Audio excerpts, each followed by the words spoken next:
সবাই আলহামদুলিল্লাহ বৃষ্টির মধ্যে সবার আসতে কষ্ট হয়ে গেছে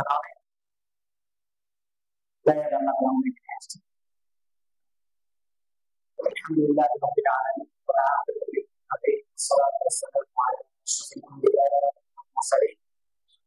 মুহাম্মদ ওয়া আলা আলিহি ওয়া আসহাবিহি আজমাইন।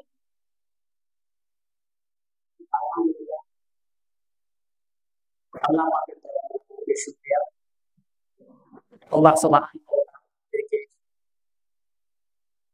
তাআলা আজকে প্রথম তারিখ আজকে এই জুলাই এজন্য আমরা শুকরিয়া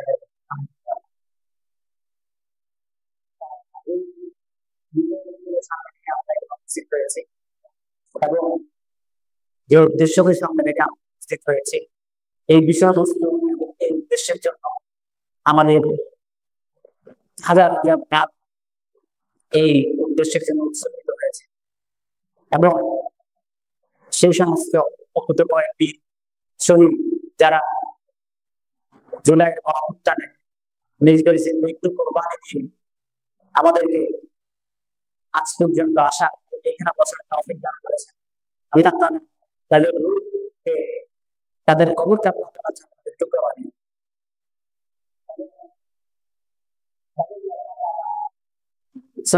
এবং সাহাবাদের সাথে আশরফ করার তৌফিক আল্লাহ আমাদেরকে দান।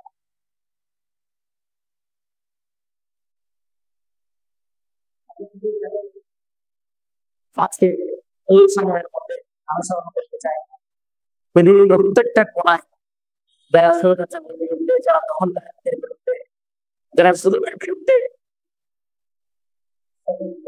চালিয়ে যাচ্ছে, নিজেদের জান মাল উৎসর্গিত করছে, আল্লাহ তাদেরকে অতি সত্য সে মাকসাদকে পুরা করার, সে মাকসাদকে হাসিল করার তৌফিক আমাদেরকে দান করুন, যে মাকসাদের জন্য তারা লড়াই করে যাচ্ছে। একটা জাতির বাবারা একটা জাতির তাদের জাতিগত জীবনের মধ্যে যে সমস্ত সফলতার মাপকাঠি দেওয়া হয়, স্বাধীনতার মাপদণ্ডে বিবেচনা করা হয়, এগুলো তখনই আসে যখন একটা মানুষ তার বেঁচে থাকার যে সমস্ত অধিকারগুলো থাকে সে স্বাধীনতার জীবনকে নিশ্চয় প্রাণে দেওয়ার মতো যতগুলো উপাদান থাকে এই উপাদানগুলো যখন সে পরিপূর্ণ স্বাধীনভাবে গ্রহণ করতে পারে এবং সেই উপাদানগুলি সামনে পাওয়া বাধা থাকে না, তখন সেটা একটা জাতির জাতিগত জীবনের জন্য শ্রেষ্ঠত্ব, সফলতা বা স্বাধীনতা পাওয়ার হিসেবে বিবেচিত হয়। যখন একটা মানুষ বা একটা জাতি তাদের বেসিক যে সমস্ত অধিকারগুলো থাকে এগুলো পায় না, বাধাগ্রস্ত হয়, অর্থনৈতিক, রাজনৈতিক যে সমস্ত পাওয়াগুলো থাকে, পাওয়ার আশাগুলো সে করতে পারে, এগুলো যখন সে স্বাভাবিকভাবে আশা করতে পারে তখন ধরে নেওয়া যায় যে ওই জাতি, ওই সমাজ, ওই রাষ্ট্র নিরাপদ আছে। আজকে আমাদের সমাজের মধ্যে আমরা এমন সময় পার করে আসছি এবং স্টিল আমরা এমন কিছু সময়ের মধ্যে দিয়ে যাচ্ছি যে সময়ে আমরা আমাদের স্বাভাবিকভাবে পাওয়ার আশা করা যায়, ন্যায় বিচার পাবে, অর্থনৈতিকভাবে ক্ষতিগ্রস্ত হবে না, তাদের চুরি ডাকাতির শিকার হবে না। অর্থাৎ যে সমস্ত অধিকারগুলো একটা মানুষ স্বাভাবিকভাবে পাওয়ার আশা করতে পারে সেগুলো আমরা সাময়িকভাবে পাওয়ার আশা করতে পারি। আমরা স্বাভাবিকভাবে পাওয়ার আশা করি না, বরং আমরা এগুলোর পিছনে চিন্তা করি যে আমি ন্যায় বিচার চাইতে গেলে বা আমার যে অধিকার সেটা যদি আমি চাইতে যাই তাহলে আমাকে কি কি প্রতিবন্ধকতার সম্মুখীন হতে হবে সেগুলো কিভাবে কাটাবো, সামনে রেখে সেই চিন্তাটা পাশে রেখে তারপর আমি আশা করি যে আমি এটা আদৌ পাবো কিনা।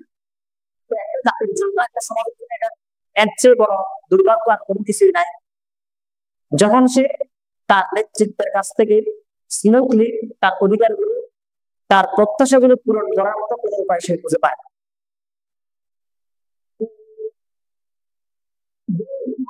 আমাদের কাছে যে সময়টা আমরা পার করে আসছি এই সময়টা 15-17 বছর একটা দীর্ঘ জীবনের অবসান ছিল এবং এটা এমন না যে সবাই আমরা সেটা বুঝি স্বাভাবিকভাবে যে এই যে সময় আমরা পার করে আসছি বা যে সময়ের পর আমরা নিজেদেরকে মুক্ত করতে পারছি, এটা এমন না যে রাতারাতি হয়ে গেছে, বা এটা এমন না যে শুধু জুলাই মাসের 15 দিন আন্দোলন ফসল। এই আন্দোলনের জন্য দীর্ঘ 15 বছর 17 বছর খণ্ডিত খণ্ডিত অনেকগুলো আন্দোলন, এই চূড়ান্ত আন্দোলন হয়েছিল। এই আন্দোলনের সাথে 13 সালের যে পেশাগত শাপলা চত্বর হয়েছিল মুসলমানদের উপরে, মুসলমানদের ইমান আকীদা তাহজিব তাওহীদকে ধ্বংস করার জন্য একটা ক্ষুদ্র ব্লকের গোষ্ঠী যখন তাদের বিরুদ্ধে মুসলমানদের বিরুদ্ধে দাঁড়িয়েছিল, মুসলমানদের মৌলিক আকীদাকে যখন তারা বারবার বাধাগ্রস্ত করতেছিল, আঘাত করতেছিল, সেই সময় মুসলমানরা তাদের নিজস্ব অধিকার, তার যেটা রাইটস, সে রাইটসটাকে সে জাস্ট প্রিজার্ভ করতে চাইছে যে না, আমার যেটা অধিকার সেটা আমার থাকতে হবে।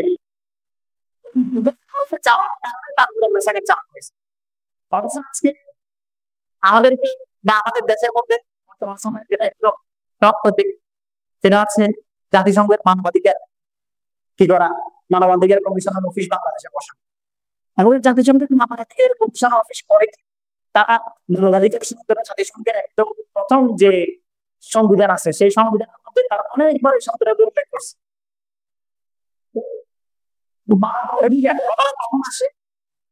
এখন একটা মানুষ তার যে সমস্ত প্রয়োজনগুলো আছে, তার স্বাভাবিক যে প্রয়োজনগুলো আছে, এই প্রয়োজনগুলো যখন সে পূরণ করতে চায় বা এই প্রয়োজনগুলো পূরণ করার জন্য তার যে পরিবেশ পরিস্থিতি প্রয়োজন, সেটাকে মানবাধিকার হিসেবে দেখায় তার।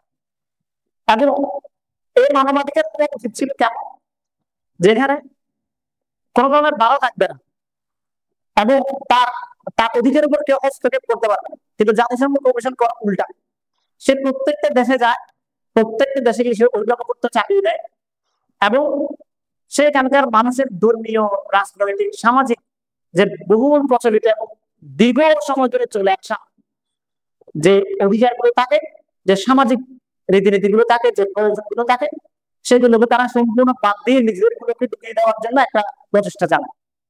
সেটাকে তারা মানবাধিকারের নাম দেয়, অর্থাৎ মানুষের প্রয়োজনকে তার অধিকার হিসেবে দেখায় এবং যারা রাইট হোল্ডার্স থাকে, অর্থাৎ যারা অধিকারগুলোর মালিক, যারা জনতা, তাদের উপর তারা নিজেদের অধিকারগুলোকে চাপিয়ে।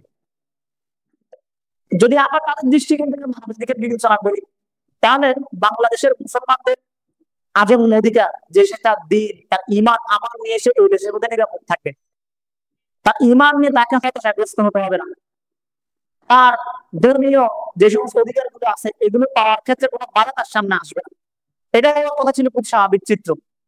কিন্তু আমরা এই দীর্ঘ সময়ের মধ্যে আমরা দেখতে পাইছি যে আমরা আমাদের অধিকারগুলো, আমরা আমাদের ইজ্জত সম্মান, আমরা আমাদের আত্মমর্যাদা, এটা রক্ষা করতে গিয়ে আমরা মেসাকার শিকার হয়েছি, এটা রক্ষা করতে গিয়ে আমাদের অধিকার বিনষ্ট করা হয়েছে। এবং আজকে আমাদেরকে এসে বলা হচ্ছে তোমাদের অধিকার সুরক্ষার জন্য আমরা এই মানবাধিকার কমিশনের অফিস বসাই। তো এই যে তখনকার দিনের যে মেসাকার, 13 সালের মেসাকার, 16 সালের মেসাকার, 20 সালের মেসাকার এবং মানুষের ভিতরে জমে রাখা ক্ষোভগুলো আস্তে আস্তে গিরণ হতে হতে আমরা গত বছরের জুলাই টাকা পাইছি এবং ওই সময় মানুষের দেওয়া রক্ত আমাদের সফলতা এনে দিচ্ছে। এবং এই পুরো আন্দোলনের যতগুলো হিস্সাটা ছিল, আমাদের 13 সালের আন্দোলনের হিস্সাটা শতভাগ মুসলমান ছিল। কিছু আন্দোলন থাকে এমন যে বলা যায় যে না, এখানে শতভাগ মুসলমান ছিল না, শুধু তোমরা ইসলামের কথা বলতে যাবে হবে না। যদি জুলাইয়ের গত বছরের জুলাইয়ের কথা বলা হয়, তাহলে গত বছরের জুলাইয়ের মধ্যে অনেকের অংশ ছিল, অনেক হিন্দু মারা গেছে, অনেক বৌদ্ধ মারা গেছে এবং সেকুলার আন্দোলন অংশ নিয়েছে। অর্থাৎ এই আন্দোলনটাকে একচ্ছত্রভাবে মুসলমানদের আন্দোলন করার তেমন একটা সুযোগ এটাতে নাই। মুসলমানদের পার্সেন্টেজ বেশি আছে, যদিও এই উপদেষ্টারা পরবর্তীতে আবার আমাদেরকে দারিদ্রকে হিস্সা দিতে চাচ্ছে না, হাত পিটিয়ে ফেলবে করছিল, যদিও আমাদের হিস্সাটাই সবচেয়ে বড় ছিল। তো এই ধরনের আরো অনেকগুলো আন্দোলন যেগুলো ছোট ছোট হয়েছে, সরকার বিরোধী আন্দোলন বা স্বৈরাচার বিরোধী যে আন্দোলনগুলো বিভিন্ন সময় হয়েছে, এই আন্দোলনগুলোতে একটা হিস্সা বা আন্দোলনের অংশীদার আরো অনেকে ছিল, কিন্তু কিছু ছিল নিরেট আন্দোলন, যে আন্দোলনগুলো 100% মুসলমানদের ছিল। এর মধ্যে আমরা 2013 সালের শাপলা যে আন্দোলন, ব্লগার বিরোধী যে আন্দোলন, নাস্তিকবাদ বিরোধী যে আন্দোলন, এই আন্দোলনের মধ্যে কোন মুসলমান অংশ নিছে, মুসলমান অংশ নিবে এটা তার আদর্শ, তার চিন্তা চেতনা, তার কৃষ্টি কালচারের সাথে এই আন্দোলন শুধু অংশগ্রহণ যায় না। এই জন্য আপনি 13 সাল কেন্দ্রিক যে আন্দোলন, আমাদের ইসলাম পন্থীদের যে আন্দোলন, মুসলমানদের যে এই আন্দোলনের পক্ষে কোন ন্যারেটিভ এমন কেউ কোন সেকুলারও সেটার পক্ষে ন্যারেটিভ তৈরি করে দেয়, বরং প্রত্যেকের কথা এটাই ছিল যে এটা এরকম মত প্রকাশের অধিকার থাকতে পারে, বাক স্বাধীনতা থাকতে পারে, তাই বলে তাদের বিরুদ্ধে তোমরা এভাবে নামতে পারো না। ঠিক আছে, ওই পুরো আন্দোলন অংশীদার ছিল আমাদের। এখন যদি আমরা বিশ্বের আন্দোলনটা দেখি, বিশ্বের যে ম্যাসাকারটা হয়েছে মোদী আসাকে কেন্দ্র করে, এটাও পুরোটা কাদের উপর দিয়ে গেছে? পুরোপুরি মুসলমানদের উপর দিয়ে গেছে। এই যে এই ওনার একটা বড়সড় যোগানদাতা ছিল, জুলাইয়ের আন্দোলন বড়সড় যোগানদাতা ছিল এই আন্দোলনগুলা, যেগুলো মানুষকে উজ্জীবিত করছে।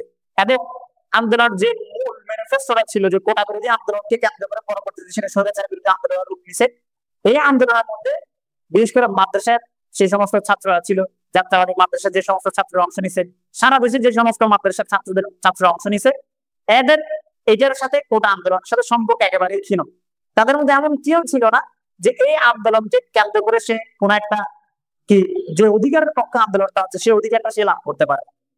এটার কোন প্রত্যাশা তার কাছে ছিল এটাই, তার একমাত্র প্রত্যাশা এটাই ছিল যে এখান থেকে স্বৈরাচারের পতন হবে, পতন হওয়ার পরে তার সেই ন্যায্য অধিকার যেগুলো পাওয়ার কথা সেগুলো সে পাবে। এবং প্রত্যেকটা মুসলমান যারা আন্দোলনে অংশ নিয়েছে, আপনি যদি তাদেরকে জিজ্ঞাসা করেন তার এই আন্দোলনে অংশ নেওয়ার পেছনে তার মূল স্ফুলিঙ্গ গুলা কি ছিল, তাকে কি তাকে এই ফোর্সটা করছে যে তুমি আন্দোলনে অংশ নাও, আপনি 99% উত্তর পাবেন যে আমি মুসলমান হিসেবে আমি যেন বাংলাদেশে আমার ইসলামের সুন্দরভাবে চলাফেরা করতে পারি। এটা ছাড়া আপনি খুব কম মানুষই পাবেন যে সেকুলার ন্যারেটিভ বলবে যে আমি কিসের জন্য গণতান্ত্রিক বা একদম নির্বাচনের লেভেল প্লেইং ফিল্ড আনার জন্য আমি স্বৈরাচারের বিরুদ্ধে আন্দোলন করছি। আপনি যদি প্রান্তিক জনতা যারা আন্দোলন গুলো করছে, প্রান্তিক মানুষজন, তাদের সাথে যদি আপনি কথা বলেন, তারা আপনাকে সুনির্দিষ্ট দলকে ক্ষমতা আনার জন্য তারা আন্দোলন করছে সেটা বলবে না। তারা নিশ্চয় তার প্রত্যাশা যেটা ছিল সেই প্রত্যাশাটা একমাত্র এই জমিনের অংশীদার হিসাবে, এই ভূমির অংশীদার হিসাবে একমাত্র ইসলাম কেন্দ্রিক ছিল। যদি এরা সেগুলো স্বীকার করবে না, তারা বলবে যে গণতন্ত্রের জন্য আন্দোলন হয়েছে এবং স্বৈরাচার বিরোধী আন্দোলন হয়েছে বা ইত্যাদিতে তারা অনেক কিছুই বলবে। এগুলো যদিও আন্দোলন এক একটা অংশ, কিন্তু মানুষ যখন কোন একটা পিছন থেকে যখন কেউ তাকে দৌড়ায়, কোন একটা যখন কোন একটা মানুষকে বা কোন একটা হরিণকে দৌড়ায় দেয় তাকে স্বীকার করা, তখন কি সে ক্যালকুলেশন করে যোগ বিয়োগ করে দৌড় মারে, নাকি যে সামনে যা দেখতে পায় খালি রাস্তা পেরে দৌড় মারে এবং ওই মুহূর্তে তার একমাত্র মাকসাদ থাকে তার জীবনটাকে বাঁচানো? তো যে সময়টার মধ্যে আমাদের আন্দোলনটা হচ্ছিল, ওই সময় আমাদের একমাত্র উদ্দেশ্য ছিল আমরা এই স্বৈরাচার রেজিমের পতন ঘটাবো এবং আগে তাকে দূর করবো। কেন দূর করবো? কারণ সে আমাদেরকে দিল্লির গোলামের দাসত্বে আটকে ফেলতেছিল এবং আমাদের বেসিক অধিকার গুলোকে সে বারবার কি করতেছিল, হরণ করতেছিল। এটাই এরপরে যদি আমরা জুলাই পরবর্তী সময়গুলোতে দেখি, তো পরবর্তী সময় এক বছরে আমাদের প্রত্যাশার তুলনায় প্রাপ্তি বেরোবে। আজকে আমাকে যে বিষয়টা দেখছে যে মুসলমানদের রাজনৈতিক প্রত্যাশা পূরণের পদ্ধতিটা কি হবে, তো রাজনৈতিক প্রত্যাশা পূরণের আগে আমাদেরকে ওই জিনিসটা নিশ্চিত করা দরকার এবং এই জিনিসগুলো চিহ্নিত করা দরকার যে আমাদের প্রত্যাশা, রাজনৈতিক প্রত্যাশাগুলো কি কি হইতে পারে। কারণ আপনি দেখবেন দুনিয়ার মধ্যে প্রত্যেকে তার আন্দোলনের সপক্ষে একটা বয়ান আগে দাঁড় করায় যে সে কেন এই আন্দোলনটা করতেছে। আপনি যত বিপ্লব দেখবেন দুনিয়াতে, যত বিপ্লব হয়েছে, প্রত্যেকটা বিপ্লব আগে তার বয়ান তৈরি করছে, বয়ান তৈরি করছে, আগে সে তার ভাষা মানুষের কাছে, মানুষকে সে কনভিন্স করাইছে যে সে কেন এই আন্দোলনটা সে চাচ্ছে, তার প্রত্যাশার সুনির্দিষ্ট পয়েন্টস গুলো কি কি, সে কেন এই আন্দোলনটা সে চাচ্ছে। তো এই জন্য আগে আমাদেরকে যখন যেহেতু আমরা বলতেছি মুসলমানদের রাজনৈতিক প্রত্যাশা প্রাপ্তির সীমারেখা বা মুসলমানদের রাজনৈতিক প্রত্যাশা কতটুকু মিট করছে এবং আমরা সেখানে কতটুকু আমরা পূরণ করতে পারছি বা পূরণ করতে গেলে আমার পদ্ধতিটা কি হইতে পারে, তো সেটার আগে আমাকে নির্ধারণ করতে হবে যে আমার প্রত্যাশাগুলো কি কি এবং সেই প্রত্যাশাগুলোকে আমার মন গড়া নাকি আল্লাহ পাকের দেওয়া। অর্থাৎ মুসলমান হিসেবে আমি আমার রাজনৈতিক যে প্রত্যাশাগুলো আশা করি, যে রাজনৈতিক ভাবে যে অধিকারগুলো আমি চাই, সামাজিক ভাবে যে অধিকারগুলো চাই, পুরো একটা প্যাকেজ, এটা ফুল টোটাল একটা রেগুলেশন। এমন না যে আপনি একটা খন্ডিত অংশ চাবেন আর ভাববেন যে না এটা ইসলামের সাথে সাংঘর্ষিক, না সুতরাং আমি এটা কি করে গ্রহণ করি। অথবা দেখা যায় যে না, ইসলাম দেশে আলাদা কনসেপ্ট হিসেবে চিন্তা করতেছে যে ইসলাম হচ্ছে কেন্দ্রিক একটা কনসেপ্ট আর রাজনৈতিক, সামাজিক, অর্থনৈতিক ব্যবস্থাপনা গুলো ভিন্ন। ঠিক আছে, আপনি আমরা রিসেন্ট টাইমে দেখছি না যে সাংবাদিক রফিকুল ইসলাম মাদানীকে টকশোর মধ্যে প্রশ্ন করতেছে, কি প্রশ্ন করতেছে যে কোরআন কি আমাকে অর্থনীতি সম্পর্কে কিছু দিছে নাকি? বা প্রশ্ন করতেছে যে আপনাদের পিছনে আমরা কেন উত্তর করতে হবে? আপনারা আমাদের অর্থনৈতিক সমাধান কি দিচ্ছেন? আপনারা আমাদের রাজনৈতিক সমাধান কি দিচ্ছেন? তো সে কি করতেছে, প্রথমে সে কি করে রাখছে, দিন থেকে বা কোরআন থেকে বা ইসলাম যে সমস্ত স্ক্রিপচার গুলো আছে এগুলো থেকে সে প্রথমে কি আলাদা করে ফেলছে, রাজনীতি, অর্থনীতি, সমাজনীতি এগুলো সে সম্পূর্ণ আলাদা করে ফেলছে। আলাদা করে করার মধ্যে দিয়ে কি হয়েছে, ইসলামকে শুধুমাত্র একটা ইবাদত কেন্দ্রিক, একটা আধ্যাত্মিক, শুধুমাত্র নিরঙ্কুশ আধ্যাত্মিক একটা মতবাদে সে পরিণত করে বসে রাখছে, যেটা আগে কি ইহুদি এবং খ্রিস্টান জাতি যেটা মানায় রাখছিল, একটা ধর্মীয় কাজ হিসেবে পরিণত হয়ে গেছিল, এবং তারা সামাজিক, অর্থনৈতিক, রাজনৈতিক কোনো সমাধান দিতে পারে নাই। একটা ক্ষেত্রে তাদের বিরুদ্ধে একটা মাস লেভেলের বিপ্লব হয়েছে। তো একইভাবে মুসলমানদেরকে বা ইসলামকে একদম কন্ডারিং করার জন্য, সাইডে নিয়ে যাওয়ার জন্য এগুলো টুল হিসেবে ব্যবহার করা হয়। যে কোরআন আমাকে অর্থনীতি সম্পর্কে স্পষ্ট বয়ান দিচ্ছে না, সো কোরআন কি তাকে স্পষ্ট বয়ান দিচ্ছে না, নাকি কোরআন থেকে সে স্পষ্ট বয়ানটা দেওয়ার যোগ্যতা তার হচ্ছে না, সেটা খুঁজে পাচ্ছে না। ঠিক আছে, এবং সে ইসলাম কেন্দ্রিক প্রত্যাশা সে করতেছে না, অথবা প্রত্যাশা রাখিয়েও সে এটার মানদণ্ডগুলো কি কি হবে এবং এই অধিকার আদায় করার, এই অধিকার পূরণ করার মাকাসিদ গুলো কি হবে, এই সম্পর্কে তার কোনো ব্যাখ্যা তৈরি হচ্ছে না। তো যতক্ষণ পর্যন্ত আমার উদ্দেশ্য সম্পর্কে এবং উদ্দেশ্য গন্তব্যে পৌঁছার মতো মাইলস্টোনস আমার কাছে থাকবে না, ততক্ষণ পর্যন্ত আমি গন্তব্যে পৌঁছার কোনো আশাও রাখতে পারবো না। আমি পথ চলতে পারবো, কিন্তু আমি কতদূর যাবো এবং কতদূর গেলে আমি গন্তব্যে পৌঁছবো, অথবা আদৌ আমি গন্তব্যে পৌঁছবো কিনা এই সম্পর্কে আমার ক্লিয়ার কনসেপ্ট থাকবে। তো এই জন্য আগে আমাদের নিশ্চিত হতে হবে যে আমাদের বিপ্লব, আমাদের রাজনীতি, আমাদের সমাজনীতি এগুলো আমরা কোথা থেকে, এগুলো আমরা নেবো সিরাত থেকে, এগুলো আমরা নেবো কোরআন থেকে, এগুলো আমরা নেবো সুন্নাহ থেকে, এগুলো আমরা নেবো আমাদের আসার থেকে, আমাদের সালাফদের কাছ থেকে, যেখান থেকে আমাদের বিপ্লবের সূচনাটা হয়েছিল। দুনিয়ার মধ্যে একমাত্র পূর্ব বিপ্লব একমাত্র ইসলাম, ইসলাম ছাড়া আর কেউ দিতে পারে না। এটা কেউ বিমুখ করবে না। আপনি যদি ওরিয়েন্টালিস্টদেরকে দেখেন বা পাশ্চাত্য যারা দার্শনিক, ইউরোপিয়ান যারা দার্শনিক, তারাও এটা অস্বীকার করে নাই যে ইসলাম ছাড়া পূর্ণ বিপ্লব আর কে কখনো দিতে পারছে। এটা তারা অস্বীকার করে নাই। কেন করে নাই? কারণ দুনিয়ার বাকি সমস্ত বিপ্লব ছিল খণ্ডিত বিপ্লব, আংশিক পূর্ণতা তারা দিতে পারে নাই, এবং পূর্ণ পরিবর্তন তারা কখনো আনতে পারে নাই। আমরা যদি পৃথিবীর বর্তমান সময় বা গত শতাব্দী থেকে গত ৩০ শতাব্দীর মধ্যে সবচেয়ে প্রসিদ্ধ এবং সবচেয়ে প্রচলিত, বহুল প্রচলিত, সবাই জানতে খুব বড় বড় বিপ্লব কয়টা? সব ফরাসি বিপ্লবের কথা বলে, রুশ বিপ্লবের কথা বলে। তো ফরাসি বিপ্লবকে পুরোপুরি পরিবর্তন আনতে পারছিল। ফরাসি বিপ্লব শুধুমাত্র সে অর্থনৈতিক কাঠামো পরিবর্তন করতে পারছিল কিছুটা, সেগুলো রাজনৈতিক কোনো কাঠামো পরিবর্তন করতে পারছিল, সেগুলো সামাজিক কোনো কাঠামো পরিবর্তন করতে পারছিল, আর্থসামাজিক ব্যবস্থার কোনো উন্নতি হয়েছিল? হয় নাই। বরং কি হয়েছে, বরং এক প্রথা দিয়ে আরেকটা অর্থনৈতিক প্রথা আগের চেয়ে আরো কঠিন ভাবে চেপে বসেছে, যেখান থেকে এখনো পর্যন্ত ইউরোপিয়ান সমাজ বা পুরো পাশ্চাত্য সমাজ এখনো পর্যন্ত সেটার মধ্যে আটকে আছে, পুঁজিবাদের মধ্যে এখন আটকে আছে, সেখান থেকে বেরিয়ে হতে পারে। তারপর আপনি যদি এখন এই বিপ্লবটা, ফরাসি বিপ্লবটা প্রভাবিত হয়েছিল রুশ এবং বক্তিয়ারের লেখা দিয়ে। তাদের লেখার কারণে এই বিপ্লবের, তাদের লেখাই ছিল বিপ্লবের মূল জোগাড়, মূল মাল মশলা।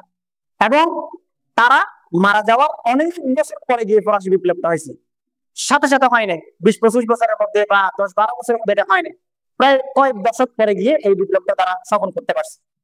এটাকে যদি আমরা রুশ বিপ্লবকে দেখি, রুশ বিপ্লবের মূল যোগানদাতা কে ছিল?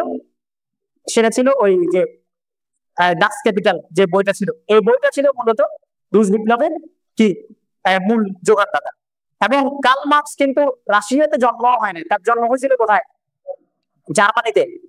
এবং তার মৃত্যুর ৫০ বছর পরে গিয়ে তার ডাস ক্যাপিটালের উপর নির্ভর করে রুশ বিপ্লবটা সংগঠিত, এবং সেটা কার হাত ধরে হয়? লেনিনের হাত ধরে। অর্থাৎ সেখানে মূল বিপ্লবে সৃজনশীল যে ভূমিকা, সেই ভূমিকার মধ্যে কার্ল মার্কসের কোনো হাত ছিল না। যদি হাত থাকতো এবং তার বিপ্লব যদি বা তার ডাস ক্যাপিটাল যদি আসলে বিপ্লব গড়ানোর মতো সামর্থ্য রাখতো, তাহলে সে যে জায়গায় ছিল ওই জায়গাতে বিপ্লবটা করতে পারতো। কার্ল মার্কস কোথায়? জার্মানিতে জন্মগ্রহণ করছে, এবং জার্মানির একটা গ্রামও এই বিপ্লবটা হয়নি। এই বিপ্লবটা হচ্ছে রাশিয়াতে এসে ৫০ বছর পরে লেনিনের হাত ধরে যখন বিপ্লবের উপযুক্ত পরিবেশ তৈরি হয়েছে তারপরে গিয়ে, তার আগে হয় নাই। বিপরীতে যদি আমরা মুহাম্মদ রাসূলুল্লাহ সাল্লাল্লাহু আলাইহি ওয়াসাল্লামের বিপ্লবকে দেখি, সেই বিপ্লবের সময়টা কতটুকু? মাত্র 20 থেকে 23 বছর। এই 23 বছরের মধ্যে রাসূল আকরাম সাল্লাল্লাহু আলাইহি ওয়াসাল্লাম তার সমাজের মধ্যে পূর্ণ বিপ্লব ঘটায় গেছিলেন। কোন আংশিক বিপ্লব না, পূর্ণ বিপ্লব। তাদের একটা বিপ্লবের মৌলিক অংশ থাকে, বা একটা সমাজের, একটা জাতির মৌলিক যে আদর্শগুলো থাকে, ওই আদর্শের মধ্যে 6টা। প্রথমত হলো তাদের বিশ্বাস, তাদের আকীদা। 2 নম্বর হলো তাদের ধর্মীয় প্র্যাকটিস, তাদের ইবাদত, তারা যে ধর্মের সেই ধর্মীয় প্র্যাকটিসটা। 3 নম্বর হলো তাদের সামাজিক অবস্থা। 4 নম্বর হচ্ছে তাদের সামাজিক প্রথা। 5 নম্বর হচ্ছে তাদের অর্থনৈতিক অবস্থা। 6 নম্বর হচ্ছে তাদের রাজনৈতিক অবস্থা। এবং কোন বিপ্লব দুনিয়ার মধ্যে পরিপূর্ণভাবে এই 6টাকে পরিবর্তন করছে, এবং জাতিগতভাবে সবার মধ্যে মাস লেভেলে তাদের কনসেপ্টের মধ্যে 6টা বিষয় একসাথে ঢুকাই দিচ্ছে, এটা কখনো হয় না। এটা কোনো উদাহরণ নাই, এরকম কোনো নজির নাই। একমাত্র আমরা যদি ইসলামকে দেখি, মুহাম্মদ সাল্লাল্লাহু আলাইহি ওয়াসাল্লাম ওই 20 থেকে 23 বছরের মধ্যে পুরো বিপ্লব একসাথে সংগঠিত করছেন, এবং এই 6টার পরিবর্তন পরিপূর্ণভাবে করছেন, এবং সেটা পুরো জনগণের, পুরো জাতির মধ্যে তাদের মাথার মধ্যে ঢুকে দিয়েছিলেন। এবং তারা মুহাম্মদ সাল্লাল্লাহু আলাইহি ওয়াসাল্লাম 600 খ্রিস্টাব্দে জন্মগ্রহণ করছে। 620 খ্রিস্টাব্দের মধ্যে একটা অংশের মধ্যে চিন্তাটা ঢুকে গেছে। এখন আমরা হিজরিতে যাই, যে 6 হিজরিতে আল্লাহ রাসূল মক্কা বিজয় করছেন, 6 হিজরিতে হুদায়বিয়ার সন্ধি হইল, এবং আল্লাহ রাসূল সাল্লাল্লাহু আলাইহি ওয়াসাল্লাম চিঠি নিয়ে মক্কার বাইরে সাহাবায়ে কেরামকে দূর দূরান্তের বড় বড় সাম্রাজ্যপতিদের কাছে পাঠিয়ে দিয়েছেন। একটা বড় পদক্ষেপ ছিল এটা, যে তিনি নিজের সমাজকে আগে পরিপূর্ণভাবে আমূলভাবে পরিবর্তন করে তারপরে বিশ্বের সুপার পাওয়ার কাছে চিঠি পাঠাচ্ছেন। এবং সেই চিঠির মধ্যে তিনি তাদের সাথে কোনো অর্থনৈতিক চুক্তির জন্য পাঠান নাই চিঠি, কোন রাজনৈতিক চুক্তির জন্য পাঠান নাই, এবং কোন মানে বাণিজ্যিক চুক্তির জন্য তাদেরকে পাঠান নাই। রাসূল আকরাম সাল্লাল্লাহু আলাইহি ওয়াসাল্লামের জীবদ্দশায় তিনি তার বিপ্লবের মধ্যে কখনোই কোন সাম্রাজ্য, কোন পুঁজিপতিদের সাথে অর্থনৈতিক বাণিজ্যিক কোন চুক্তি তাদের কাছ থেকে কি করেন নাই, আশা করেন নাই। চাইলে তিনি সেই সময়ের মধ্যে, যেহেতু আগে থেকে মক্কার মধ্যে ব্যবসা বাণিজ্য চালু ছিল, মক্কা থেকে সিরিয়া, মক্কা থেকে দামেস্ক, মক্কা থেকে রোমান অঞ্চলে ব্যবসা বাণিজ্যগুলো তখন থেকে চালু ছিল। রাসূল আকরাম সাল্লাল্লাহু আলাইহি ওয়াসাল্লাম চাইলে তিনি কি করতে পারতেন, একটা বাণিজ্যিক চুক্তি আগে সংগঠিত করতে পারতেন। কাদের সাথে? রোমানদের সাথে, পারসিকদের সাথে বাণিজ্যিক চুক্তি করতে পারতেন। বাণিজ্যিক চুক্তির পরবর্তী তিনি দাওয়াতি কাফেলা পাঠাইতে পারতেন, কিন্তু সেটার মধ্যে দিয়ে আমূলভাবে পরিবর্তন হওয়ার যে মাকসাদ, সেটা উদ্ধার হতো না। সরাসরি প্লেন দাওয়াতটা তাদের কাছে পৌঁছাইতো না, বরং সেটা একটা বাণিজ্যিক চুক্তির অধীনে হওয়া একটা মতবাদ হিসেবে সেখানে কি হতো, প্রেরিত হতো। তাহলে কিছু মানুষ এই বিপ্লবকে কবুল করতো, এই ইসলামকে কবুল করতো, আর কিছু মানুষ কবুল করতো না। এবং যারা কবুল করতো তাদেরকে অন্যরা ভাবতো যে তোমরা বাণিজ্যিক খাতিরে, বাণিজ্যিক কারণে, অর্থনৈতিক কারণে তোমরা সেই ধর্মটাকে গ্রহণ করছো। যেটা কি হয়েছিল খ্রিস্টান এবং ইহুদি ধর্মের ক্ষেত্রে হয়েছিল। অনেকে খ্রিস্টান হয়তো ইহুদি থেকে, খ্রিস্টান হয়তো ইহুদি ধর্মের জুলুম থেকে বাঁচার জন্য, অনেকে খ্রিস্টান থেকে ইহুদি হয়তো খ্রিস্টানদের জুলুম থেকে বাঁচার জন্য। আবার অনেক সময় জান্নাতের সার্টিফিকেট লোকের আশায় কি করতো, ধর্ম পরিবর্তন করতো, যে যত বেশি টাকা পয়সা দিয়ে পাদ্রীকে খুশি করতে পারতো, পাদ্রীটাকে তত দামি সার্টিফিকেট দিত, তারপর নিউজ প্রিন্টেড দিত, তারপর অফসেট পেপার দিত। মানে যারটা যত দামি সার্টিফিকেট সে তত আকারে আসতে চাও। তো এই জন্য একটা অর্থনৈতিক মহামারায় পরিণত হয়ে গেছিল দিনটা, যেটা ইহুদি খ্রিস্টানরা করে ফেলছিল। রাসূল আকরাম সাল্লাল্লাহু আলাইহি ওয়াসাল্লাম এটা থেকে সম্পূর্ণ মুক্ত রাখার জন্য সাহাবায়ে কেরামকে প্লেন দাওয়াত নিয়ে পাঠাইছেন। তাদেরকে বলছেন যে আসলেন তাসলাম, তুমি ইসলাম গ্রহণ করো, তাহলে নিরাপদ হয়ে যাবা। যদি গ্রহণ না করে তাহলে শুধু তুমি একা দাঁড়া, বরং ফালাইকা ইসলাম ফিল মাজুস, পুরা এই গোষ্ঠীর দায়ভার তোমার উপরে চাপবে। ঠিক আছে? এবং তিনি হেরাক্লিয়াসের কাছে পাঠাইছেন সালামুন আলা মান ইত্তাবা'আল হুদা, যে হেদায়েত অনুসরণ করে তার উপরে সালাম বর্ষিত। তো এভাবে সাহাবায়ে কেরামকে 6 হিজরিতে মাত্র কত 20-25 বছরের মধ্যেই তিনি সাহাবায়ে আজমাইন রাদিয়াল্লাহু তাআলা আনহুকে বাইরে পাঠানো শুরু করছেন, তিনি তার বিপ্লবের দাওয়াত নিয়ে। তো এরপর তিনি 8 হিজরির মধ্যে মক্কা বিজয় হয়ে গেছে। তারপরে 9 হিজরির মধ্যে আল্লাহ সাল্লাল্লাহু আলাইহি ওয়াসাল্লাম তাদের সাথে কনফ্রন্টে গেছেন। মুতার যুদ্ধের মধ্য দিয়ে রোমানদের সাথে সংঘর্ষ শুরু করছেন, এবং ইন্তিকালের আগে তিনি কি ওসামা ইবনে যায়েদ রাদিয়াল্লাহু তাআলা আনহুকে বাহিনী হিসেবে নির্ধারণ করে গেছিলেন, তারা যেন কি তাদের আক্রমণকে এবং তাদের জিহাদকে, তাদের এগিয়ে যাওয়াকে কি রাখে মুহাম্মদ। তো এটা ছিল রাসূল আকরাম সাল্লাল্লাহু আলাইহি ওয়াসাল্লামের স্ট্র্যাটেজি। এবং তিনি এই পরিবর্তন একদম প্রত্যেকটা জায়গায় করছিলেন। আমরা যদি আকীদার জায়গায় দেখি, আকীদার জায়গায় তিনি তাদেরকে প্রথমেই, তারা যে মূর্তি পূজা করতেছে, তারা যে বিভিন্ন কাল্পনিক দেবতা বানায় রাখছে, এবং তারা যে আল্লাহ নামকে বিকৃত করে তাদের মূর্তির নামে নাম রাখছে। যেমন আল্লাহ থেকে তারা লাভ বানাইছিল, আল মান্নান থেকে মানাত বানাইছিল, আল্লাহ আজিজ থেকে উজ্জা বানায় রাখছিল, এবং তারা এটাকে বিশ্বাস করতো। রাসূল আকরাম সাল্লাল্লাহু আলাইহি ওয়াসাল্লাম প্রথমে এসে তাদের যে সাংস্কৃতিক চিন্তাধারা, তাদের যে পৌত্তলিক চিন্তাধারা, এই পৌত্তলিকতার মূল ঘুরাঘাত করছেন এবং আগে এই জিনিসটাকে পরিপূর্ণ পরিবর্তন করছেন।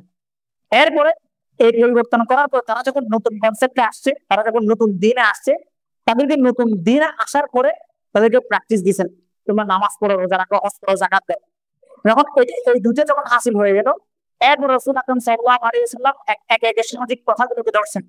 কারণ যখন কি হয়, এই একটা মানুষ যখন তার আকীদা চেঞ্জ হয়ে গেছে, যখন সে ইবাদতও করা শুরু করছে, এরপর যদি সে সামাজিক যে সমস্ত জুলুমগুলো ছিল ওই জুলুমগুলো থেকে সে মুক্ত না হয়, তাহলে সে তার ওই আকীদা এবং ইবাদতকে নিয়ে এগিয়ে চলার মতো শক্তি এবং সাহসটা সে পাবে না। আপনি যদি ইউরোপিয়ানদেরকে দেখেন, নাইটদেরকে দেখেন, বা তৎকালীন সময় সুলতানদের সাথে যে যুদ্ধগুলো হতো, যে ক্রুসেড গুলো হতো, সেই ক্রুসেড গুলোর সময় তারা সময়টাকে বাছাই করতে এমন সময় যে সময় কৃষকদের বা সাধারণ খ্রিস্টানদের ঘরে ঘরে কি আছে, ধান আছে, গম আছে। তখন কারণ কি, কারণ সে যে আদর্শের জন্য মুসলমানদের বিরুদ্ধে সে ক্রুসেড যুদ্ধের লড়াইটা করবে, এই লড়াইটা করার জন্য আগে তার পেট ভরা থাকতে হবে। তার পেট খালি থাকলে সে ওই আদর্শের জন্য লড়াই করতে পারবে না।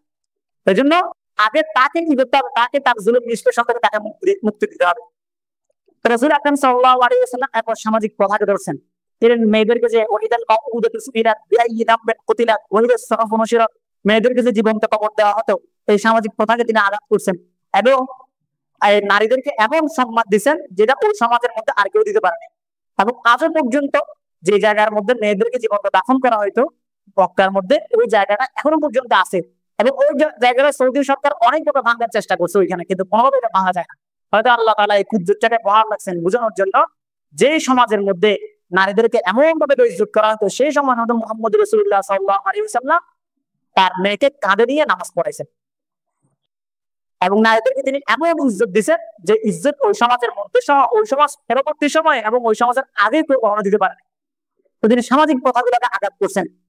এরপরে গিয়ে সামাজিক যে অবস্থা ছিল ওই অবস্থার পরিবর্তন ঘটাইছেন। দাসদের সাথে মনিবের যে ব্যবহার, সে ব্যবহারকে তিনি পরিবর্তন ঘটাইছেন। বলছেন যে দাস যা, মালিক যা খাবে দাসকেও তা খাওয়াইতে হবে, মালিক যা করবে দাসকেও তা পড়াইতে হবে। এভাবে তিনি সামাজিক অবস্থার পরিবর্তন ঘটাইছেন।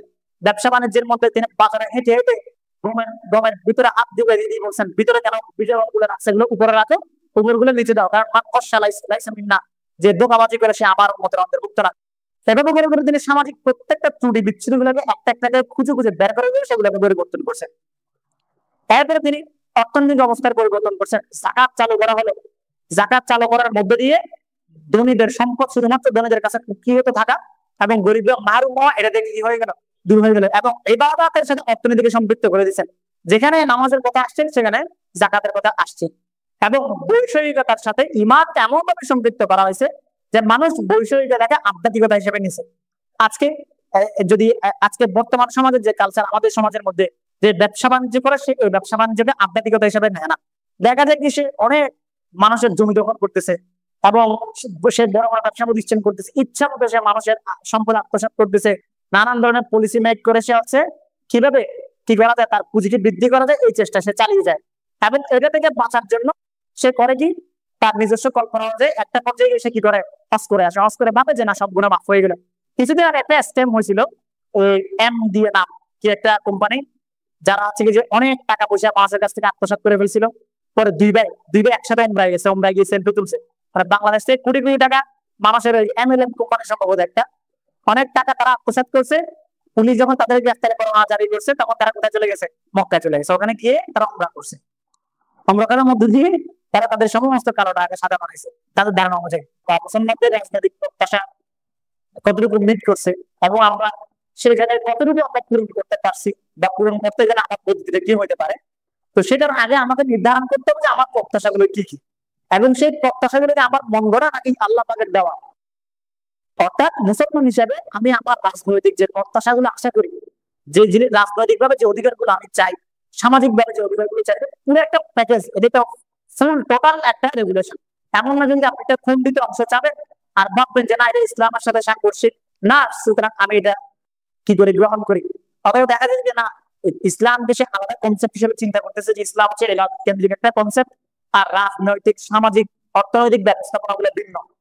ঠিক আছে, আমরা রিসেন্ট টাইমে দেখছি না যে সাংবাদিক ইলিয়াস হোসেন রফিকুল ইসলাম মাদানিকে টকশোর মধ্যে প্রশ্ন করতেছে, কি প্রশ্ন করতেছে যে কোরআন কি আমাকে অর্থনীতি সম্পর্কে কিছু দিছে না, বা প্রশ্ন করতেছে যে আপনাদের পিছনে আমরা কেন ঐক্য করতে হবে, আপনারা আমাদের অর্থনৈতিক সমাধান কি দিচ্ছেন, আপনারা আমাদের রাজনৈতিক সমাধান কি দিচ্ছেন। তো সে কি করতেছে, প্রথমে সে কি করে গেছে দিক থেকে বা কোরআন থেকে বা ইসলামের যে সমস্ত স্ক্রিপচার গুলো আছে এগুলো থেকে সে প্রথমে কি আলাদা করে ফেলছে, রাজনীতি, অর্থনীতি, সমাজনীতি এগুলো সে সম্পূর্ণ আলাদা করে ফেলছে। আলাদা করে ফেলার মধ্যে দিয়ে কি হয়েছে, ইসলাম শুধুমাত্র একটা ইবাদত কেন্দ্রিক, একটা আধ্যাত্মিক, শুধুমাত্র নিরঙ্কুশ আধ্যাত্মিক একটা মতবাদে সে পরিণত করেছে, যেটা আগে কি ইহুদি এবং খ্রিস্টান জাতি যেটা মানায় রাখছিল, একটা ধর্মীয় কার্ড হিসেবে পরিণত হয়ে গেছিল, এবং তারা সামাজিক, অর্থনৈতিক, রাজনৈতিক কোনো সমাধান দিতে পারে নাই। একটা ক্ষেত্রে তাদের বিরুদ্ধে একটা মাস লেভেলের বিপ্লব হয়েছে। তো একইভাবে মুসলমানদেরকে বা ইসলামকে একদম কর্নারিং করার জন্য, সাইডিং যাওয়ার জন্য এগুলো টুল হিসেবে ব্যবহার করা হয়, যে কোরআন আমাকে অর্থনীতি সম্পর্কে স্পষ্ট বয়ান দিচ্ছে না, কোরআন কি তাকে স্পষ্ট বয়ান দিচ্ছে না, নাকি কোরআন থেকে সে স্পষ্ট বয়ানটা দেওয়ার যোগ্যতা হচ্ছে সেটা বুঝে পাচ্ছে না। ঠিক আছে, এবং সে ইসলাম কেন্দ্রিক প্রত্যাশা সে করতেছে না, অথবা প্রত্যাশা রাখলেও সে এটার মানদণ্ডগুলো কি কি হবে এবং এই অধিকার আদায় করার, এই অধিকার পূরণ করার মাকাসিদ গুলো কি হবে, এই সম্পর্কে তার কোনো তৈরি হচ্ছে। তো যতক্ষণ পর্যন্ত আমার উদ্দেশ্য সম্পর্কে এবং উদ্দেশ্য গন্তব্যে পৌঁছার মতো মাইলস্টোনস আমার কাছে থাকবে না, ততক্ষণ পর্যন্ত আমি গন্তব্যে পৌঁছার কোনো আশাও রাখতে পারবো না। আমি পথ চলতে পারবো, কিন্তু আমি কতদূর যাবো এবং কতদূর গেলে আমি গন্তব্যে পৌঁছবো, অথবা আদৌ আমি গন্তব্যে পৌঁছবো কিনা এই সম্পর্কে আমার ক্লিয়ার কনসেপ্ট থাকবে। তো এই জন্য আগে আমাদের নিশ্চিত হতে হবে যে আমাদের বিপ্লব, আমাদের রাজনীতি, আমাদের সমাজনীতি এগুলো আমরা কোথা থেকে, এগুলো আমরা নেবো সিরাত থেকে, এগুলো আমরা নেবো কোরআন থেকে, এগুলো আমরা নেবো সুন্নাহ থেকে, এগুলো আমরা নেবো আমাদের আসার থেকে, আমাদের সালাফদের কাছ থেকে, যেখান থেকে আমাদের বিপ্লবের সূচনাটা হয়েছিল। দুনিয়ার মধ্যে একমাত্র টোটাল রেভলিউশন, পূর্ব বিপ্লব একমাত্র ইসলাম, ইসলাম ছাড়া আর কেউ দিতে পারে না। এটা কেউ বিমুখ করবে না। ইভেন আপনি যদি ওরিয়েন্টালিস্ট থেকে দেখেন বা পাশ্চাত্য জায়গা দার্শনিক, ইউরোপিয়ান জায়গা দার্শনিক, তারাও এটা অস্বীকার করে নাই যে ইসলাম ছাড়া পূর্ণ বিপ্লব আর কে কখনো দিতে পারছে, এটা তারা অস্বীকার করে নাই। কেন করে নাই? কারণ দুনিয়ার বাকি সমস্ত বিপ্লব ছিল খণ্ডিত বিপ্লব, আংশিক পূর্ণতা তারা দিতে পারে নাই, এবং পূর্ণ পরিবর্তন তারা কখনো আনতে পারে নাই। আমরা যদি বর্তমান সময় বা গত শতাব্দী থেকে গত 300 শতাব্দীর মধ্যে সবচেয়ে প্রসিদ্ধ এবং সবচেয়ে প্রচলিত, বহুল প্রচলিত, সবাই জানতে বড় বড় বিপ্লব কয়টা, সব ফরাসি বিপ্লবের কথা বলে, রুশ বিপ্লবের কথা বলে। তো ফরাসি বিপ্লবকে পুরোপুরি পরিবর্তন আনতে পারছিল। ফরাসি বিপ্লব শুধুমাত্র সে অর্থনৈতিক কাঠামো পরিবর্তন করতে পারছিল কিছুটা, সেগুলো রাজনৈতিক কোনো কাঠামো পরিবর্তন করতে পারছিল, সেগুলো সামাজিক কোনো কাঠামো পরিবর্তন করতে পারছিল, আর্থসামাজিক ব্যবস্থার কিনা কোনো উন্নতি হয়েছিল? হয় নাই। বরং কি হয়েছে, বরং এক প্রথা দিয়ে আরেকটা অর্থনৈতিক প্রথা আগের চেয়ে আরো কঠিন ভাবে চেপে বসেছে, যেখান থেকে এখনো পর্যন্ত ইউরোপিয়ান সমাজ বা পুরো পাশ্চাত্য সমাজ এখনো পর্যন্ত সেখানে মধ্যে আটকে আছে, পুঁজিবাদের মধ্যে এখনো আটকে আছে, সেখান থেকে বেরিয়ে হতে পারে।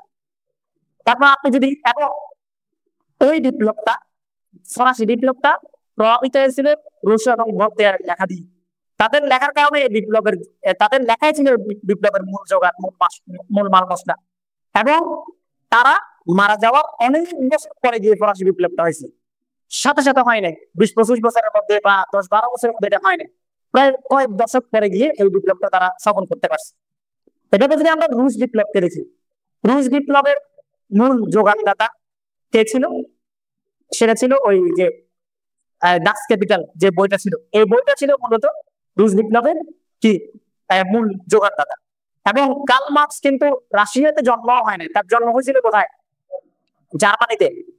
এবং তার মৃত্যুর 50 বছর পরে গিয়ে তার ডাচ ক্যাপিটালের উপর নির্ভর করে রুশ বিপ্লবটা সংগঠিত, এবং সেটা কার হাত ধরে হয়? লেনিনের হাত ধরে। অর্থাৎ সেখানে মূল বিপ্লবে সিজিমত যে ভূমিকা, সেই ভূমিকার মধ্যে কার্ল মার্কসের কোনো হাত ছিল না। যদি হাত থাকতো এবং তার বিপ্লব যদি বা তার ডাচ ক্যাপিটাল যদি আসলে বিপ্লব গড়ানোর মতো সামর্থ্য রাখতো, তাহলে সে যে জায়গায় ছিল ওই জায়গায় বিপ্লবটা করতে পারতো। কার্ল মার্কস কোথায়? জার্মানিতে জন্মগ্রহণ করছে। এবং জার্মানির একটা গ্রামও এই বিপ্লবটা হয়নি। এই বিপ্লবটা হচ্ছে রাশিয়াতে এসে 50 বছর পরে লেনিনের হাত ধরে যখন বিপ্লবের উপযুক্ত পরিবেশ তৈরি হয়েছে তারপরে গিয়ে, তার আগে হয় নাই।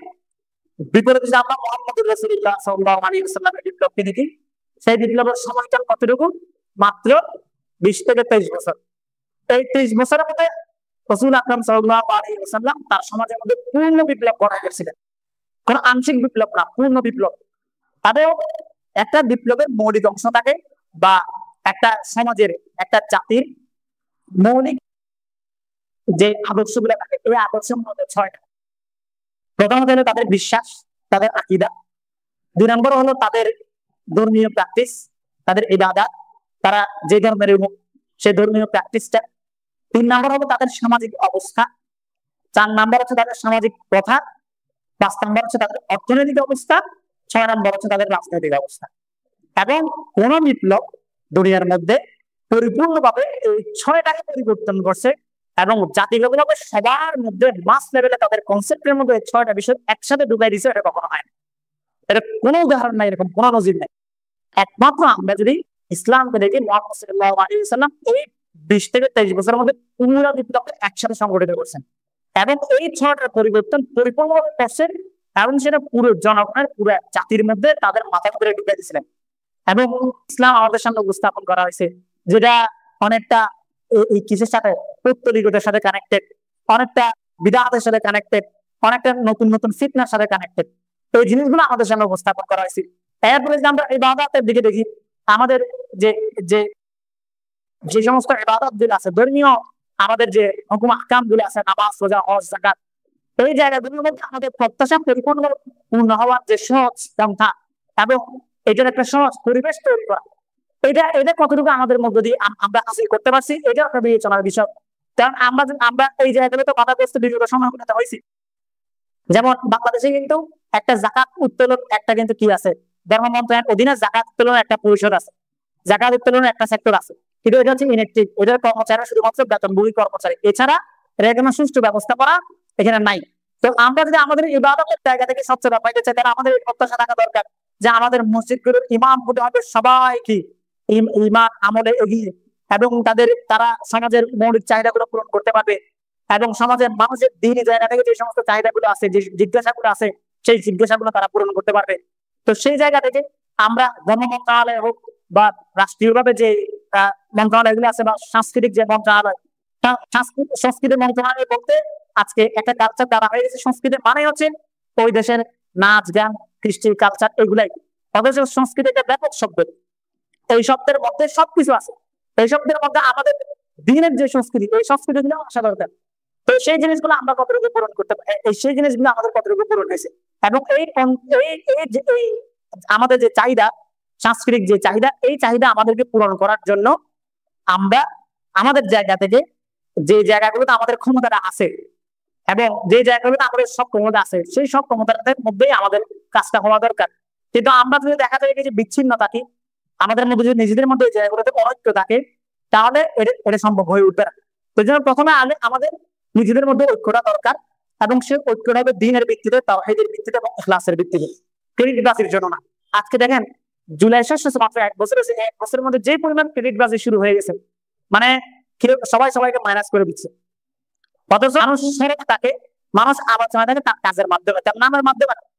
আপনি কোরআনের মধ্যে যদি দেখেন, মুসা আলাইহিস সালাতু ওয়াস সালামকে যখন ফিরআউন কি করতে চাচ্ছিল, হত্যা করতে চাচ্ছিল, মেরে ফেলতে চাচ্ছিল, তখন মুসা আলাইহিস ফিরআউনের পরিষদের এক লোক এসে মুসা আলাইহিস সালামকে সতর্ক করছে। কোরআনের মধ্যে যেটা আছে, ওয়া মিন আকসাল মাদিনাতি ইয়াসা ক্বালা ইয়া মুসা ইন্নাল মালা'a ইয়াতামিরুনা বিকা লিয়াকতুলুকা ফাখরুজ ইন্নী লাকা মিনান নাসিহিন।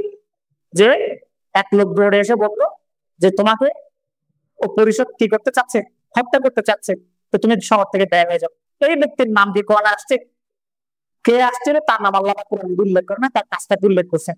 কারণ তার কাজটা মুসা আলাইহিস সালামের জন্য কি ছিল, ছিল, কল্যাণকামিতা ছিল। এই কারণে তো আজকে আমাদের মধ্যে যে ধরনের একটা মানুষ রক্তের দাগ এখনো শুকায় নাই, এখনো পর্যন্ত শহীদরা কি পায় নাই, তাদের বিচার পায় নাই, এখনো পর্যন্ত জুলাই আহতরা তাদের পরিপূর্ণ চিকিৎসা পায় নাই, অনুদান গুলো পায় নাই, এখনো পর্যন্ত চাঁদাবাজি থামে নাই, এখনো পর্যন্ত দর্শন থামে নাই, দুর্নীতি থামে নাই, এবং এলাকা ভিত্তিক যে একটা chaos তৈরি হয়ে আছে ওইটা পর্যন্ত এখনো থামে নাই, কিন্তু এখন থেকে শুরু হয়ে গেছে শুরু থেকে যে কে কাকে মাইনাস করবে, যে কে দেশে জুলাইয়ের বড় বীর ছিল, অথচ উচিত ছিল দেশ মানুষের মৌলিক চাহিদাগুলো আগে পূরণ করা, বিচারের ব্যবস্থা করা। তো এই যদি ব্রড সেন্সে যদি আমরা আমাদের জায়গা থেকে দেখি, আমাদের জায়গা থেকে আমাদের প্রথম থেকে দাবি হওয়া উচিত ছিল কি, যে আমাদের যে 6টা অবস্থা, যে বিপ্লবের যে 6টি উপাদানের কথা বললাম, এই উপাদানগুলোকে পরিপূর্ণভাবে পরিবর্তন করার জন্য প্রেশার ক্রিয়েট করা, যে যেটা আমাদের ওলামায়ে কেরাম কিছু কিছু করছেন, আমাদের অ্যাক্টিভিটিস বাইরে কিছু কিছু করছেন, যে সহজীব ইসলাম ইসলাম নামক আকীদা ধ্বংসের আকীদা বিধ্বংসী যে কালচারটা শুরু হয়ে গেছে এটা তারা থামাই দেওয়ার চেষ্টা করছেন। একইভাবে আজকে আমরা এখান থেকে এই কথাগুলো শোনার পর আমরা চেষ্টা করবো আমাদের সমাজের মধ্যে আমাদের এই ইবাদতের যে সমস্ত সেক্টর গুলো আছে, এই ইবাদতের সেক্টর গুলোর মধ্যে একটা পরিপূর্ণ সেট আপে নিয়ে আসা, যে আমাদের ইমাম কে হবে, আমাদের মুয়াজ্জিন কে হবে, আমাদের যাকাত সিস্টেমটা কেমন হবে, আমাদের হজের সিস্টেমটা কেমন হবে, ইবাদতের জায়গা থেকে একটা আমাদের যে অধিকার সেই অধিকারগুলোকে আদায় করা, আমাদের যে প্রত্যাশা আমরা কি আশা করি, আমরা একজন ইমামের কাছে, আমরা ধর্মগ্রন্থের কাছে কি আশা করি, যে তারা সঠিকভাবে আমাদের দিক নির্দেশনা দিবে। আমাদের ইমাম গুলো বিদআত মুক্ত ইমাম তারা কি দিবে, নিয়োগ দিবে সরকারি মসজিদ গুলোতে, এবং তারা আমাদের ইমামদের জন্য তারা আবাসন ব্যবস্থা কি করবে, পরিপূর্ণভাবে সুন্দরভাবে করবে, আমাদের মুয়াজ্জিনদের জন্য আবাসন ব্যবস্থা সুন্দর করবে। এই প্রত্যাশাগুলো তারা আমাদের দাবিগুলো পূরণ করতে পারছে কিনা, না পারলে তাদের সাথে আমাদের একটা ডিলে যাওয়া, যে আমরা এই দেশের কি এই জমিনের মালিক, আমরা এই বাংলাদেশের ভূখণ্ডের মধ্যে ইসলাম নিয়ে সুন্দরভাবে চলাফেরা করার মতো আমাদের জন্মগতের অধিকার, এই অধিকারটুকু তারা আমাদের কতটুকু হস্তক্ষেপ করতেছে। আমরা বিগত সময় দেখছি যে সংখ্যালঘু নাম করে কি পরিমাণ কি দিল্লির, ইন্ডিয়ার, ভারতের আধিপত্যবাদ বাংলাদেশের মধ্যে চলছে, এবং তারা পরিপূর্ণভাবে তাদের গুলো বুঝে নিয়েছে, কিন্তু আমরা আমাদের গুলো বুঝে নিতে পারছি কিনা। তা আমাদের গুলো বুঝে নেওয়ার জন্য আমাদেরকে ওই স্ট্র্যাটেজিকে ফলো করতে হবে, যে স্ট্র্যাটেজি নবী আলাইহিস সালাতু ওয়াস সালাম তার সমাজের মধ্যে কি করছেন, সংগঠিত করেছেন। এরপরে যদি আমরা আমাদের সামাজিক প্রথার দিকে যাই, যে সামাজিক প্রথাগুলো প্রচলিত এই সমাজের মধ্যে আছে, এবং এই প্রথাগুলি যেগুলো ইসলাম বিধ্বংসী প্রথা, এবং সামাজিক অবস্থার মধ্যে যদি দেখি আজকে এলাকায় এলাকায় গলিতে গলিতে স্বাধীন তৈরি হচ্ছে, স্বাধীন নিয়ে দেওয়া হচ্ছে, যারা কথা যেরকম মোহাম্মদ সাল্লাল্লাহু আলাইহি ওয়াসাল্লামকে নিয়ে তারা গান বন্ধ করতেছে, অশ্লীল কুরুবাক্য বলতেছে, এবং এটাকে সিরিয়াসলি নামায় হচ্ছেন একমাত্র দুটি করে মুসলমান সাধারণ কিছু মানুষ যাদের মধ্যে দিনী চেতনাটা আছে, তারা এটাকে তাল মুগায় এবং তারা এটার বিরোধিতা করে। কিন্তু সমাজের যে শিক্ষিত মানুষ বলতে যাদেরকে বলা হয়, সমাজের যারা মূল জানা বলতে যাদেরকে কি করা হয়, চিহ্নিত করা হয়, এবং তাদের অধিকাংশ জগৎভাবে সেকুলারে পরিণত হয়ে গেছে, এবং এমন ভাবে সেকুলারে পরিণত হয়ে গেছে যে তারা নামাজে পড়তেছে, হজে করতেছে, রোজা রাখতেছে, যাকাতও দিচ্ছে, কিন্তু সেই সাথে সেই বাক স্বাধীনতায় বিশ্বাস করে যে মুহাম্মদ সাল্লাল্লাহু আলাইহি ওয়াসাল্লামকে কেউ যদি গালি দেয় তাহলে তাকে কিছু দেওয়া যাবে না, এটা সে বিশ্বাস করতেছে, এবং সে বলতে চাচ্ছে তুমি তোমার ইমান নিয়ে থাকো না, তার ইমান নিয়ে তোমার চিন্তা কেন। কিন্তু এটাকে হওয়ার কথা ছিল। অথচ এই সামাজিক অবস্থার পরিবর্তনের জন্য যখন আমরা আগে যখন প্রেশার দিচ্ছি তখন আমাদের উপরে ম্যাসাকার চলছে। তো জুলাইয়ের পর থেকে যে সময়টা আমাদের গেছে, এই সময়ের মধ্যে আমরা সরকারের কোনো ইফেক্টিভ পদক্ষেপ আমরা দেখি নাই, যে পদক্ষেপের মধ্যে 7 দিনের পরিপূর্ণ এবং 7 দিনের তাদের দৃষ্টান্তমূলক বিচার এই ভূখণ্ড হয়েছে আমরা দেখি নাই।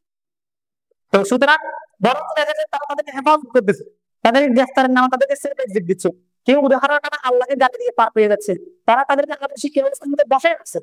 তো আমরা এই জায়গা থেকে এইটা স্পষ্টভাবে দাবি জানাইতে চাই যে আমাদের সামাজিক যে chaos, আমাদের সামাজিক বিশৃঙ্খলা তৈরি করার পেছনে যারা দায়ী থাকবে তাদেরকে পরিপূর্ণ শাস্তি তাদেরকে নিশ্চিত করতে হবে। এই জিনিসটা এই প্রত্যাশা আমাদের কিসের কাছ থেকে, বর্তমানে যারা নীতি নির্ধারক আছে, যারা সমাজের মৌলিক জায়গাটা বসে আছে তাদের কাছ থেকে এই জিনিসগুলো একইভাবে আমরা যত পরিবর্তনগুলো যে যে জায়গাগুলোর মধ্যে আমাদের একটা পরিপূর্ণ সেট আপ প্রয়োজন, ওই জায়গাটা আমরা সেখানে দেখাবো। কারণ এই পরিবর্তনগুলো আসে কিসের মধ্য দিয়ে, এটা আসে মধ্য দিয়ে ক্ষমতার মধ্য দিয়ে, এটা আসে শাসন ব্যবস্থার মধ্য দিয়ে। এই ক্ষমতা এবং শাসন ব্যবস্থা কিভাবে অর্জিত হবে এবং এই শাসন ব্যবস্থার সৌন্দর্য কি, এটা আমাদের আব্দুল্লাহ বিন বশীর আলোচনা করবেন।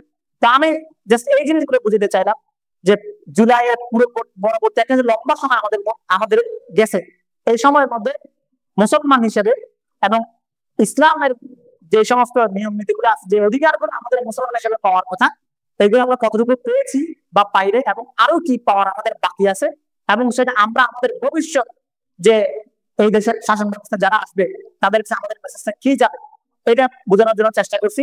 এর জন্য আমরা আমাদের আগে পুরো কনসেপ্টটাকে মাথায় সেট আপ করার চেষ্টা করবো। এরপর ইনশাআল্লাহ এগুলো আমরা একটা ব্যবস্থাপনার মধ্যে দিয়ে এগুলো আমরা আদায় করার জন্য জোরদার চালাবো। আল্লাহ পাক আমাদেরকে যা কিছু শুনেছি তার উপর আমাদেরকে আমল করা এবং দিন নিয়ে আমৃত্যু টিকে থাকার তৌফিক আল্লাহ পাক আমাদেরকে দান করুন। ওয়া আখিরু দাওয়ানা আলহামদুলিল্লাহি রাব্বিল আলামিন। আসসালামু আলাইকুম।